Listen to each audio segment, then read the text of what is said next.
ജനുവരി മാസം 22-ാം തീയതി ക്രിസ്തുവർഷം 2025.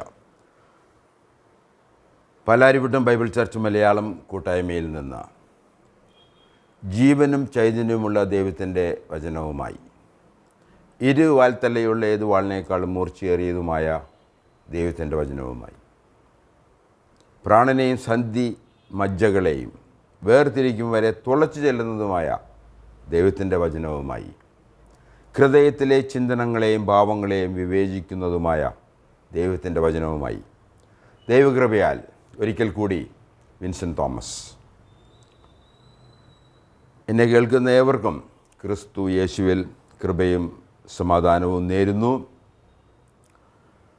ഇന്നത്തെ തിരുവചന വായനയ്ക്കായിട്ട് നാം എടുത്തിരിക്കുന്ന വേദഭാഗം യോഹന്നാൻ എഴുതിയ 1-ാം ലേഖനം, അതിൻ്റെ 5-ാം അധ്യായത്തിൻ്റെ 9 മുതൽ 15 വരെയുള്ള വാക്യങ്ങൾ. യോഹന്നാൻ, അപ്പസ്തോലനായ യോഹന്നാൻ എഴുതിയ ലേഖനം, അതിൻ്റെ 1-ാം ലേഖനത്തിൻ്റെ 5-ാം അധ്യായത്തിലെ 9 മുതൽ 15 വരെയുള്ള വാക്യങ്ങൾ.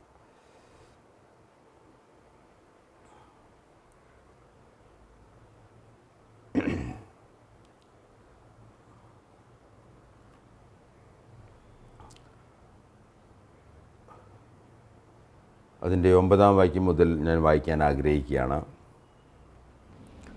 നാം മനുഷ്യരുടെ സാക്ഷ്യം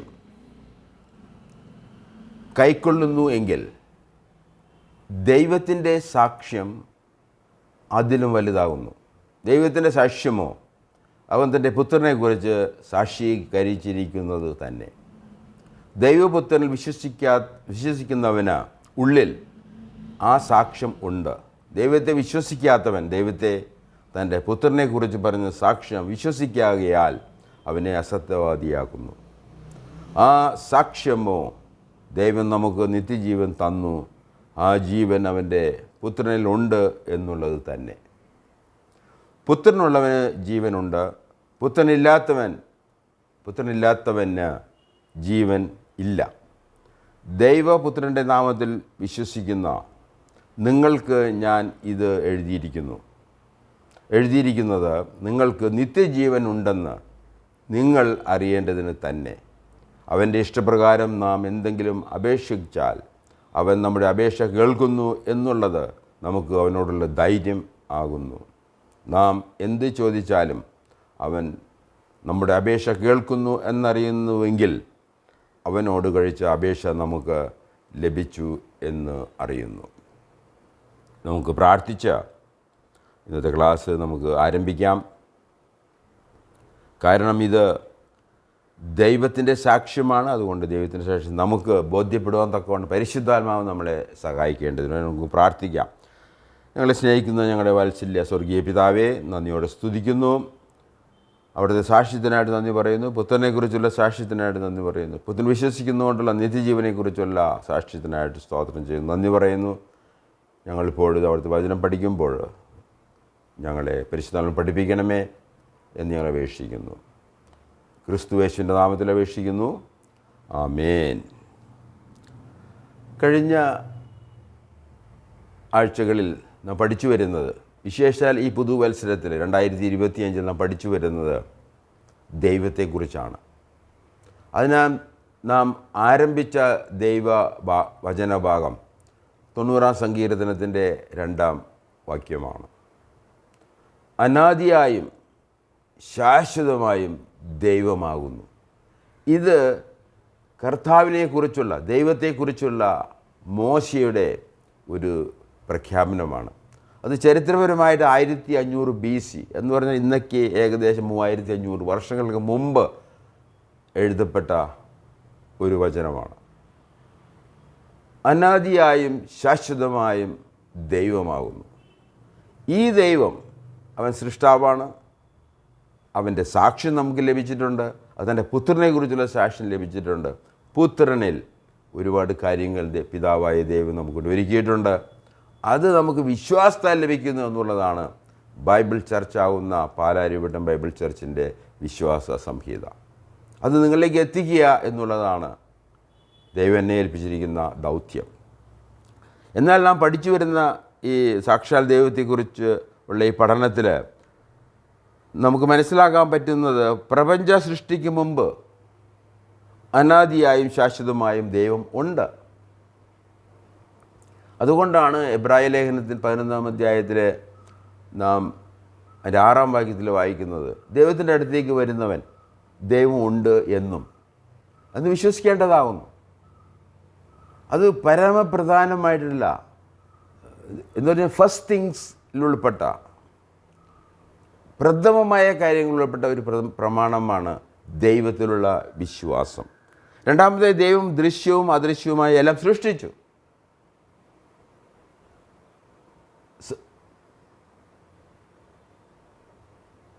പർവ്വതങ്ങൾ ഉണ്ടാകുന്നതിന് മുമ്പ്, ലോകത്തെ സൃഷ്ടിക്കുന്നതിന് മുമ്പ് അനാദിയായി ശാശ്വതമായി ദൈവമാകുന്നു. എന്ന് പറഞ്ഞാൽ ഈ സൃഷ്ടിക്ക് മുമ്പ് ദൈവം സൃഷ്ടാവായി നിലനിൽക്കുകയാണ്. എന്നിട്ട് ഒരു ദിവസം, മനുഷ്യനെ സംബന്ധിച്ചിടത്തോളം ഒരു 24 മണിക്കൂറുള്ള ഒരു ദിവസം ദൈവം സൃഷ്ടിച്ചു. ദൃശ്യവും അദൃശ്യമായ എല്ലാം സൃഷ്ടിച്ചു. ദൈവസൃഷ്ടിയിൽ പ്രവർത്തിക്കുന്നു. അപ്പോൾ ദൈവമുണ്ട്, ദൈവമാണ് സൃഷ്ടാവ്. ഈ ദൈവം മനുഷ്യ ജീവിതങ്ങളിൽ പ്രവർത്തിക്കുന്നു, ഇടപെടുന്നു എന്നുള്ളതാണ്. അതിന് കാരണം നമുക്ക് പല ക്ലാസ്സുകളിൽ നിന്നറിയാം, പാപമാണ് അതിന് പ്രധാനമായി വന്നത്. അതുമാത്രമല്ല, ദൈവം മനുഷ്യ ജീവിതങ്ങളിൽ ഇടപെടുന്നു. ദൈവത്തിൻ്റെ പദ്ധതിക്കും രക്ഷാപദ്ധതിക്കും ദൈവത്തിൻ്റെ മഹത്വത്തിനുമായിട്ട് കാര്യങ്ങളിൽ ഇടപെട്ട് ദൈവത്തിൻ്റെ മഹത്വം നടത്തിക്കൊണ്ടിരിക്കുകയാണ് എന്നുള്ളതും ഒരു ദൈവിക സത്യമാണ്. ഇത് സ്ഥാപിക്കാൻ തക്കവണ്ണമുള്ള ഒരു ശ്രമമാണ് ഈ 1 യോഹന്നാൻ്റെ ലേഖനം 5-ാം അധ്യായത്തിൻ്റെ 9 മുതലുള്ള വാക്യങ്ങൾ നാം വായിക്കാനിടയായിത്തീരുന്നത്. 5-ാം അധ്യായത്തിന് 9-ാം വാക്യത്തിൽ നാം വായിക്കുമ്പോൾ, നാം മനുഷ്യരുടെ സാക്ഷ്യം കൈക്കൊള്ളുന്നുവെങ്കിൽ ദൈവത്തിൻ്റെ സാക്ഷ്യം അതിൽ വലുതാകുന്നു. അതുകൊണ്ട് ഇവിടെ വിഷയമുള്ളത് മനുഷ്യൻ സാക്ഷ്യം ആഗ്രഹിക്കുന്ന വ്യക്തികളാണ്. നമുക്ക് നമ്മുടെ വിശ്വാസത്തിന് ഉറപ്പും അതിന് സാക്ഷികളും അതിനുള്ള വിശ്വസിക്കാൻ തക്കവണ്ണമുള്ള ഒരു അടയാളങ്ങളും അത്ഭുതങ്ങളും ഒക്കെ നമ്മൾ ആഗ്രഹിക്കുന്ന വ്യക്തികളാണ്. ദൈവം അത് തന്നിരിക്കുകയാണ് എന്നുള്ളതാണ് ദൈവിക സത്യം. അപ്പോൾ ഇവിടെ പറയുന്നത്, നാം മനുഷ്യരുടെ സാക്ഷ്യം കൈക്കൊള്ളുന്നുവെങ്കിൽ ദൈവത്തിൻ്റെ സാക്ഷ്യം അതിന് വലുതാകുന്നു. ദൈവത്തിൻ്റെ സാക്ഷ്യമോ, ആ സാക്ഷ്യം ഇവിടെ രേഖപ്പെടുത്തിയിരിക്കുകയാണ്. ആ സാക്ഷ്യം എന്താണ്? അവൻ തൻ്റെ പുത്രനെക്കുറിച്ച് സാക്ഷീകരിച്ചിരിക്കുന്നു തന്നെ. ദൈവ പിതാവായ ദൈവത്തിൻ്റെ പുത്രനെക്കുറിച്ച് സാക്ഷിച്ചിരിക്കുകയാണ്. എന്നാൽ ഇന്ന് പല ക്രൈസ്തവ സംഭവങ്ങളും യേശുവിനെ ദൈവപുത്രനായിട്ട് അംഗീകരിക്കുന്നില്ല. അപ്പോൾ അവർക്ക് എങ്ങനെ രക്ഷ പ്രാപിക്കാൻ സാധിക്കും? വളരെ ശോചനീയമായ ഒരു കാര്യമായിട്ട് അത് നമ്മൾ എടുക്കേണ്ടത് ആവശ്യമാണ്. അതുകൊണ്ട് ശരിയായിട്ടുള്ള ദൈവിക സത്യങ്ങൾ തിരുവചനത്തിൽ നിന്ന് വായിക്കാനും മനസ്സിലാക്കുവാനും നമുക്ക് വ്യക്തിപരമായ ഉദ്ദേശമുണ്ട്, ഉത്തരവാദിത്വമുണ്ട്. ആ ഉത്തരവാദിത്തത്തിൽ നിങ്ങളെ അല്ലെങ്കിൽ പ്രോത്സാഹിപ്പിക്കുക, അതിലേക്ക് നടത്തുക, അതിന് ദൈവം വഴിയൊരുക്കട്ടെ എന്നുള്ളതാണ് ഞങ്ങളുടെ ആഗ്രഹവും പ്രാർത്ഥനയും. അപ്പോൾ അങ്ങനെ ദൈവം തൻ്റെ പുത്രനെക്കുറിച്ച് സാക്ഷ്യം പറഞ്ഞിരിക്കുകയാണ്. അതാണ് നമ്മൾ ഒന്നാമതായിട്ട് നാം ഇവിടെ കാണുന്നത്. ദൈവത്തിൻ്റെ സാക്ഷ്യം, ദൈവത്തിൻ്റെ പുത്രനെക്കുറിച്ചുള്ള സാക്ഷ്യം. അത് 12-ാം വാക്യത്തിൽ നമ്മൾ വായിക്കും. ഇതാണ് സാക്ഷ്യം. ഏതാണ് സാക്ഷ്യം? ആ സാക്ഷ്യമോ, ദൈവം നമുക്ക് നിത്യജീവൻ തന്നു. ആ ജീവൻ തൻ്റെ പുത്രനിൽ ഉണ്ട് എന്നുള്ളത് തന്നെ. അപ്പോൾ എന്നിട്ട് പറയും, പുത്രനുള്ളവൻ ജീവനുണ്ട്, പുത്രനില്ലാത്തവൻ ജീവനില്ല. ഇതാണ് ദൈവത്തിൻ്റെ സാക്ഷ്യം, തൻ്റെ പുത്രനെക്കുറിച്ചുള്ള സാക്ഷ്യം. അത് എത്രയോ പരമപ്രധാനമാണ്. നമുക്കറിയാം, ഈ പുത്രൻ മനുഷ്യനായിട്ട് അവതരിച്ച് അവൻ കാൽവരി ക്രൂശിൽ നമ്മുടെ പാപങ്ങൾക്ക് പരിഹാരമായി മരിച്ചു എന്നുള്ളതാണ്. അതും നമ്മൾ യോഹന്നാൻ്റെ 1-ാം ലേഖനത്തിൽ നിന്ന് നമുക്ക് വായിച്ച് മനസ്സിലാക്കാവുന്ന കാര്യങ്ങൾ ആണ്. അപ്പോൾ അങ്ങനെ 5-ാം അധ്യായത്തിന് 9-ാം വാക്യത്തിൽ സാക്ഷ്യത്തെക്കുറിച്ച് പറയുന്നു. 10-ാം വാക്യത്തിൽ പറയുന്നത്, ദൈവപുത്രൻ വിശ്വസിക്കുന്നവന് ഉള്ളിൽ എന്ന് പറഞ്ഞാൽ, ഞാനിപ്പോൾ വിശ്വാസിയാണെങ്കിൽ എൻ്റെ ഉള്ളിൽ ഇത് ദൈവത്തിൻ്റെ സാക്ഷ്യമായിട്ട് എനിക്കറിയാം, ഞാനത് വിശ്വസിക്കുന്ന അതുകൊണ്ട്. എന്നാൽ ഇവിടെ പറയുന്നത്, ദൈവപുത്രനിൽ വിശ്വസിക്കുന്നവന് ഉള്ളിൽ ആ സാക്ഷ്യം ഉണ്ട്. ദൈവത്തിൽ വിശ്വസിക്കാത്തവൻ ദൈവം തൻ്റെ പുത്രനെക്കുറിച്ച് പറഞ്ഞ സാക്ഷ്യം വിശ്വസിക്കാകയാൽ അവനെ എന്ന് പറഞ്ഞാൽ ദൈവത്തെ അസത്യവാദിയാക്കുകയാണ്, നുണയനാക്കുകയാണ്. ദൈവം പറഞ്ഞ സാക്ഷ്യം നമ്മൾ വിശ്വസിക്കുന്നില്ല എങ്കിൽ ദൈവത്തെ നമ്മൾ കള്ളനാക്കുകയാണ്, അസത്യവാദിയാക്കുകയാണ്. അപ്പോൾ വിശ്വാസി അവിശ്വാസി, ഈ വിശ്വാസികൾക്ക് എഴുതിയ ലേഖനത്തിൽ ഇവിടെ എഴുതിയിട്ടുണ്ട്, ഞാൻ നിങ്ങൾക്കിത് എഴുതുന്നത് എന്തിനു വേണ്ടിയാണ്? ദൈവത്തിൻ്റെ നാമത്തിൽ വിശ്വസിക്കുന്ന നിങ്ങൾക്ക് ഞാനിത് എഴുതിയിരിക്കുന്നു. അപ്പോൾ ഈ ലേഖനം എഴുതിയിരിക്കുന്നത് ദൈവത്തിലും തൻ്റെ പുത്രനെ കുറിച്ച് സാക്ഷ്യത്തിലും വിശ്വസിച്ചവർക്ക് എഴുതിയിരിക്കുകയാണ്, നിങ്ങൾക്ക് നിത്യജീവൻ ഉണ്ട് എന്നുള്ളതാണ്. അത് വർത്തമാനകാലത്ത് ഉള്ള ഒരു സംഭവമായിട്ട് ആണ് തിരുവചനത്തിൽ എഴുതിയിരിക്കുന്നത്. നിങ്ങൾ ഇപ്പോൾ ഉണ്ട്, നൗ. അത് വരാനുള്ളൊരു കാര്യമല്ല, അതിപ്പോൾ ഉണ്ട് എന്നുള്ളതാണ്. നമുക്കറിയാം യോഹന്നാൻ്റെ സുവിശേഷം 3-16 വാക്യം, പുത്രനിൽ വിശ്വസിക്കുന്നവന് നശിച്ചു പോകാൻ നിത്യജീവൻ ലഭിക്കേണ്ടതുണ്ട്. അപ്പോൾ നിത്യജീവൻ എന്നുള്ളത് ഒരു നമ്മുടെ ജീവിതത്തിലുള്ള യാഥാർത്ഥ്യമായിട്ട്, സാക്ഷ്യമായിട്ട് ദൈവം തന്നെ തൻ്റെ പുത്രൻ നൽകിയിരിക്കുകയാണ്. അത് വിശ്വസിക്കുന്നവൻ ലഭിക്കുന്നു, വിശ്വസിക്കാത്തവൻ അത് ലഭിക്കുക, നിത്യജീവൻ ലഭിക്കുന്നില്ല എന്ന് മാത്രമല്ല, അവൻ ദൈവത്തെ കള്ളനാക്കുകയാണ്. അതിൻ്റെ 11 വാക്യത്തിൽ ആ സാക്ഷ്യമോ ദൈവം നമുക്ക് നിത്യജീവൻ തന്നു, ആ ജീവൻ തൻ്റെ പുത്രനുണ്ട് എന്നുള്ളത് തന്നെ. പുത്രനുള്ളവന് ജീവനുണ്ട്, പുത്രനില്ലാത്തവന് ജീവനില്ല. ഇത് നമ്മൾ വളരെ വ്യക്തമായി മനസ്സിലാക്കേണ്ട ഒരു കാര്യമാണ്. അതുകൊണ്ട് നമ്മൾ സംഘടനകളിലോ വലിയ കൂട്ടത്തിലോ ചേർന്നുകൊണ്ടൊന്നും നമുക്ക് നിത്യജീവൻ ലഭിക്കാൻ പോകുന്നത്, അത് പുത്രനിൽ മാത്രമാണത്. ആ പുത്രനിൽ വിശ്വസിക്കുന്നവർക്കാണ് ആ ജീവൻ ലഭിക്കുന്നത്. അതിൻ്റെ 12 വാക്യത്തിൽ പുത്രനുള്ള ജീവനുണ്ട്, പുത്രനില്ലാത്തവൻ ജീവൻ ഇല്ല. പുത്രൻ്റെ നാമത്തിൽ വിശ്വസിക്കുന്ന നിങ്ങൾക്ക് ഞാൻ ഇത് എഴുതിയിരിക്കുന്നത് നിങ്ങൾക്ക് നിത്യജീവൻ ഉണ്ടെന്ന് നിങ്ങൾ അറിയേണ്ടതിന് തന്നെ. നമ്മൾ മറന്നു പോകേണ്ട കാര്യമില്ല. അതുകൊണ്ട് പാലാരിവട്ടം ബൈബിൾ ചർച്ച് മലയാളം കൂട്ടായ്മയിൽ ഞങ്ങൾ ചില ദൈവിക സത്യങ്ങൾ പഠിപ്പിക്കുന്നു. അത് വീണ്ടും വീണ്ടും ഓർപ്പിക്കുക എന്നുള്ളത്. നിങ്ങൾക്ക് എന്തൊക്കെ ഉണ്ട് എന്ന് നിങ്ങൾ വിശ്വസിക്കുന്നുവെങ്കിൽ, നിങ്ങൾക്ക് എന്തൊക്കെ ഉണ്ട്, നിങ്ങൾക്ക് ദൈവം തന്നിരിക്കുന്ന കാര്യങ്ങൾ എന്തൊക്കെയാണ് എന്ന് ഞങ്ങൾ വീണ്ടും വീണ്ടും വീണ്ടും ഓർപ്പിക്കാൻ ഞങ്ങൾ ആഗ്രഹിക്കുകയാണ്. കാരണം നമുക്ക് അറിയേണ്ട വിഷയമാണ്. ആ അറിവ് നമുക്ക് വിശ്വാസമായി പരിണമിച്ച് അങ്ങനെ ഒരു ജീവിതമായിരിക്കണം ക്രൈസ്തവ ജീവിതം. എന്നിട്ട് പിന്നെ ഇവിടെ പറഞ്ഞിരിക്കുകയാണ് 14 വാക്യത്തിൽ അവൻ്റെ ഇഷ്ടപ്രകാരം പ്രാർത്ഥനയെക്കുറിച്ചുള്ള വിഷയമാണ്. അതിൻ്റെ വിഷയം എന്താണ്? കാരണം കഴിഞ്ഞ ആഴ്ച നാം ഹന്നയെക്കുറിച്ച് പഠിച്ചു. ഹന്ന മച്ചിയായിരുന്നവൾ പ്രാർത്ഥിച്ചു. ആരോട് പ്രാർത്ഥിച്ചു? ജീവനുള്ള ദൈവത്തോട് പ്രാർത്ഥിച്ചു. അവളുടെ പ്രാർത്ഥന ദൈവം കേട്ടു. മച്ചിയുടെ ഗർഭം ദൈവം തുറന്നു, അവന് ശാമൂലിനെ നൽകി. ശാമൂൽ തീർച്ചയായിട്ടും വേദപുസ്തകത്തിലെ വളരെ പ്രധാനപ്പെട്ട ഒരു പ്രവാചകനായിരുന്നു. അപ്പോൾ അങ്ങനെ ദൈവമുണ്ട്, ദൈവം ആയിട്ട് നമുക്ക് പ്രാർത്ഥിക്കാം, നമ്മുടെ പ്രാർത്ഥന കേൾക്കുന്നു എന്നുള്ള ദൈവിക സത്യങ്ങൾ നാം മനസ്സിലാക്കേണ്ടത് പരമപ്രധാനമാണ്. ഞങ്ങളുടെ ഉദ്ദേശവും അതുതന്നെയാണ്. അപ്പോൾ ഇവിടെ നമുക്ക് ഈ യോഹന്നാൻ്റെ ലേഖനം 5-ാം അധ്യായം നമ്മൾ ശ്രദ്ധിക്കും. 1 ദൈവത്തിൻ്റെ സാക്ഷ്യം, 2-ാമതായിട്ട് ദൈവപുത്രനെക്കുറിച്ചുള്ള സാക്ഷ്യം. ആ സാക്ഷ്യം തൻ്റെ പുത്രനിൽ നിത്യജീവനുണ്ട് എന്നുള്ളതാണ്. ആ ജീവൻ അവിടുത്തെ പുത്രനിലാണ് എന്നുള്ളതാണ്. ഇത് പുത്രനിലാണ്, വെറും യേശുവിലോ ക്രിസ്തുവിലോ അല്ല, തൻ്റെ പുത്രനിലാണ് ജീവനുള്ളത്.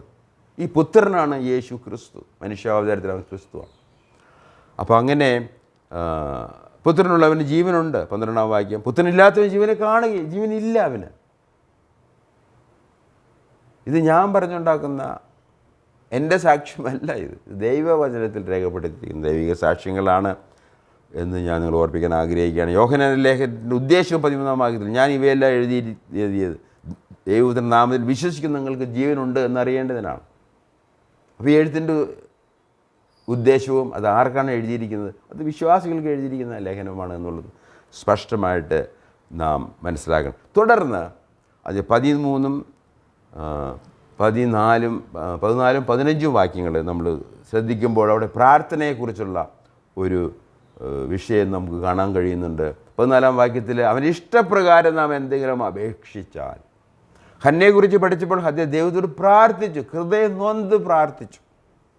അവളുടെ പ്രാർത്ഥന കണ്ട അന്നത്തെ പുരോഹിതനായിരുന്ന ആ വ്യക്തി, അദ്ദേഹം എൽക്കാന ഭർത്താവിൻ്റെ പേരാണ്. അന്ന് ഏലിയായിരുന്നു അവിടുത്തെ പുരോഹിതൻ ശുശ്രൂഷ ചെയ്തതുകൊണ്ട്, മഹാപുരോഹിതനല്ല, പുരോഹിതൻ്റെ ശുശ്രൂഷ ചെയ്തിരുന്നു. ഏലി ഇവളുടെ പ്രാർത്ഥന കണ്ടു ചോദിച്ചു, നീ മദ്യപിച്ചിരിക്കുകയാണോ എന്ന് സംശയിക്കത്തക്ക വിധം അവൾ അത്രമാത്രം ഹൃദയം തുറന്ന് ദൈവത്തോട് പ്രാർത്ഥിച്ചു. അങ്ങനെ ഭയങ്കരമായ പ്രാർത്ഥന കൊണ്ട് പ്രാർത്ഥിച്ചു, അതിന് ഉത്തരം നൽകി എന്നുള്ളതല്ല. അവളുടെ ഹൃദയം തുറന്ന് പ്രാർത്ഥിച്ചു, ദൈവം എനിക്കൊരു പുത്രനെ നൽകണം, അത് തന്നു കഴിഞ്ഞാൽ ഞാൻ അത് നിനക്ക് തരും, നിൻ്റെ സേവയ്ക്ക് വേണ്ടി ഞാൻ ദേവാലയത്തിൽ കൊടുക്കും. അങ്ങനെ തന്നെ സംഭവിച്ചത്. അപ്പോൾ ദൈവം പ്രാർത്ഥന കേൾക്കുന്ന ദൈവമാണ്, സംസാരിക്കുന്ന ദൈവമാണ്, ഉടമ്പടി ഉണ്ടാക്കുന്ന ദൈവമാണ്, വാഗ്ദാനങ്ങൾ നൽകുന്ന ദൈവമാണ് എന്നുള്ളതാണ് നിങ്ങളെ പഠിപ്പിക്കാൻ ഞാൻ ആഗ്രഹിക്കുന്നത്. അപ്പോൾ ഇവിടെ നാം 14-ാം വാക്യത്തിൽ വായിക്കുമ്പോൾ അവൻ്റെ ഇഷ്ടപ്രകാരം നമ്മൾ എന്ത് അപേക്ഷിച്ചാലും ഇഷ്ടപ്രകാരം. അപ്പോൾ ദൈവത്തിൻ്റെ ഇഷ്ടം നമ്മൾ മനസ്സിലാക്കാനുള്ള ഒരു ശ്രമമാണ് ഈ ദൈവവചന പഠനം. ദൈവം എന്ത് ഇഷ്ടപ്പെടുന്നു, ആ ഇഷ്ടപ്രകാരം നാം പ്രാർത്ഥിച്ചാൽ അത് അവൻ നമ്മുടെ അപേക്ഷ കേൾക്കുന്നു എന്നു അറിയുന്നുവെങ്കിൽ അവനോട് കഴിച്ച അപേക്ഷ നമുക്ക് ലഭിച്ചു എന്ന് അറിയുന്നു. അതിൻ്റെ 15-ാം വാക്യത്തിൽ നാം എന്ത് അപേക്ഷിച്ചാലും അവൻ നമ്മുടെ അപേക്ഷ കേൾക്കുന്നു എന്നറിയുന്നുവെങ്കിൽ അവനോട് കഴിച്ച അപേക്ഷ നമുക്ക് ലഭിച്ചു എന്ന് നമുക്ക് അറിയുന്നു. അങ്ങനെ ഒരു അറിവിൻ്റെ ഒരു പുസ്തകമാണ്, ഒരു വെളിപ്പാടാണ് യോഹന്നാൻ്റെ ലേഖനവും യോഹന്നാൻ്റെ സുവിശേഷവും. ദൈവസ്നേഹത്തെക്കുറിച്ചും ദൈവപുത്രനിലുള്ള നിത്യജീവനെക്കുറിച്ചും അതെങ്ങനെ ലഭിക്കണം, അത് വിശ്വാസത്താലാണ് എന്നുള്ള ഒരു പരമപ്രധാനമായൊരു പുസ്തകം കൂടിയാണ് യോഹന്നാൻ്റെ എഴുത്തുകൾ. അത് തിരുവചനമാണ് എന്ന് ഓർപ്പിക്കാൻ ഞാൻ ആഗ്രഹിക്കുകയാണ്. അങ്ങനെ ഇവിടെ പ്രാർത്ഥന കേൾക്കുന്ന ഒരു ദൈവം. ചില മതങ്ങളിൽ പ്രാർത്ഥന എന്നൊരു വിഷയമില്ല. എന്തിനാ ദൈവത്തെ ബുദ്ധിമുട്ടിക്കണേ എന്നുള്ളൊരു ചോദ്യമാണ്. എന്തിനാ ദൈവത്തെ ബുദ്ധിമുട്ടിക്കണേ? അപ്പോൾ ദൈവമായിട്ട് യാതൊരു വിധത്തിലും കമ്മ്യൂണിക്കേഷൻ ഇല്ലാത്ത ദൈവം നമ്മളോട് സംസാരിച്ചതും നമ്മൾ അവനോട് ദൈവം നമ്മളോട് സംസാരിച്ച കാര്യങ്ങൾ നമ്മൾ അറിയേണ്ട കാര്യങ്ങളുമാണ് തിരുവചനം എന്ന് പറയുന്നത്. നമ്മൾ ആ തിരുവചന പ്രകാരമുള്ള അങ്ങോട്ടുള്ള പ്രാർത്ഥനയാണ്, അങ്ങോട്ടുള്ള കമ്മ്യൂണിക്കേഷൻ, സന്ദേശമാണ് ദൈവത്തോട് പ്രാർത്ഥിക്കുന്നത്. അതാണ് പ്രാർത്ഥന എന്ന് പറയുന്നത്. ഒരു ഡയലോഗാണത്. ദൈവം നമ്മളോട് തിരുവചനത്തിലൂടെ സംസാരിച്ചിരിക്കുന്നു, നമ്മൾ ഈ തിരുവചന പ്രകാരം ദൈവത്തോട് സംസാരിക്കുന്നു. അതാണ് പ്രാർത്ഥന എന്ന് പറയുന്നത്. ആ പ്രാർത്ഥന തിരുവചന പ്രകാരം അവൻ്റെ ഇഷ്ടപ്രകാരമായിരിക്കുമ്പോൾ അവന് വിൽ എന്നവിടെ പരിഭാഷപ്പെടുത്തിയിരിക്കുന്നത്. വിൽ, ഇഷ്ടം, ഹിതം പ്രകാരം. ദൈവത്തിൻ്റെ ഹിതം അറിയുക, എന്താണ് ദൈവം ആഗ്രഹിക്കുന്നത്, അപ്രകാരം നമ്മൾ പ്രാർത്ഥിച്ചാൽ തീർച്ചയായും ലഭിക്കും. കഴിഞ്ഞ 3 ആഴ്ച 3 വ്യക്തികളിൽ ദൈവം ഇടപെട്ട ചരിത്ര സത്യം അല്പമായി നമ്മൾ പരിഗണിച്ചു. ഇതൊരു ചരിത്ര സത്യമാണ്. ഹന്ന ഒരു സ്ത്രീയായിരുന്നു. തിരുവചനം സാക്ഷാൽ ചരിത്രത്തിൽ അധിഷ്ഠിതമായ ദൈവിക സത്യങ്ങളാണ്. ദൈവം ചരിത്രത്തിൻ്റെ ദൈവമാണ്. ചരിത്രത്തിൽ പ്രവർത്തിക്കുന്ന വ്യക്തികളിൽ, കുടുംബങ്ങളിൽ, രാഷ്ട്രങ്ങളിൽ ഇടപെടുന്ന, പ്രവർത്തിക്കുന്ന ഒരു ദൈവമാണ് എന്നുള്ളതും വളരെ പ്രധാനപ്പെട്ട ഒരു വിഷയമാണ്. ഹന്ന ദൈവത്തോട് പ്രാർത്ഥിച്ചു. ദൈവം പ്രാർത്ഥനയ്ക്ക് അത്ഭുതകരമായി ഉത്തരം നൽകി. മച്ചിയെന്ന് വിളിച്ചവൾ അമ്മയായി ശാമുവേലിന് ജന്മം നൽകി. ഹന്ന കൂടാതെ ദൈവം ഇടപെട്ട ചിലരെ പരിചയപ്പെടുത്താൻ ആഗ്രഹിക്കുകയാണ്. ഹന്നയ്ക്ക് മുമ്പ് തന്നെ ഈ ദൈവം സ്ത്രീകളിൽ പ്രവർത്തിച്ചിട്ടുണ്ട്. തീർച്ചയായിട്ടും അത് ഹന്നയെ സംബന്ധിച്ചിടത്തോളം ചരിത്രം അറിയുന്ന, ദൈവവചനം അറിയുന്ന പുരോഹിത കുടുംബത്തിൽ ജനിച്ച ഹന്നയ്ക്ക് ദൈവത്തെക്കുറിച്ച് നന്നായിട്ട് അറിയാമായിരുന്നു. ആ ദൈവത്തോടാണ് പ്രാർത്ഥിച്ചത്. നമുക്കറിയാം, അബ്രാഹാമിൻ്റെ ഭാര്യ സാറ, അവൾ മച്ചിയായിരുന്നു. ഇസ്ഹാക്ക് അത്ഭുതകരമായിരുന്നു. 100-ാം വയസ്സിൽ ജനിച്ചതാണ്. 100-ാം വയസ്സിൽ.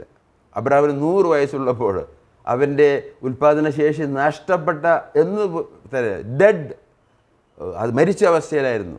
ഒരു ലൈംഗികമായിട്ട് ഉൽപ്പാദിപ്പിക്കാൻ പറ്റാത്ത ഒരു 100 വയസ്സായ വ്യക്തിയായിരുന്നു. അവിടെ വളരെ അത്ഭുതകരമായി. അതുപോലെ തന്നെ സാറയും വയസ്സിയായിരുന്നു, വാർദ്ധക്യത്തിലായിരുന്നു. അവളുടെ ഗർഭം അടഞ്ഞിരിക്കുകയായിരുന്നു.